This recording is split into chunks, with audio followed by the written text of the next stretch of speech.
I don't think the fashion is art. It's not, because if it was art, we wouldn't have to change it every 3 months.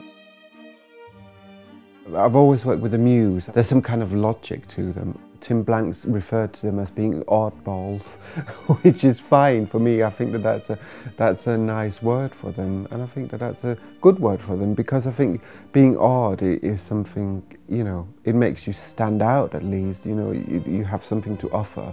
I like to look at these women and try to live within their world for 6 months. Sometimes I wish it could be a longer process. It can't, because there's deadlines and limitations within this world of ours called fashion.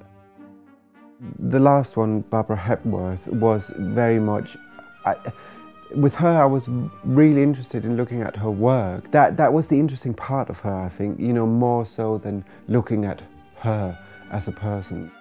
We looked very much at the organic, the feminine organic shapes of her art. It was to do with the holes, of course, in her sculptures. I felt like, you know, that was what I wanted to translate into the collection. We didn't show this season during London Fashion Week or any fashion week, because I didn't feel like that she was the right one to do. I didn't know how to translate that. Therefore, I was really happy to do a photo shoot. That freedom should be allowed to be there, and it shouldn't just be, we have to do a fashion show now, and this is what we do, and then we do this, and then we get reviewed, and then we get critiqued.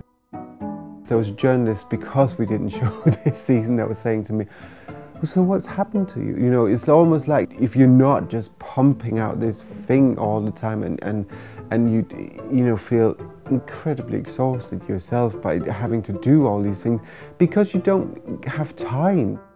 When you're amongst your peers and you talk to other fashion designers, I think you know, quite a lot of them at times are sick to death of this whole kind of industry and how it's become a machine. Maybe what we should do is we should do a website where we are critiquing, giving reviews on how journalists have given reviews and giving them stars.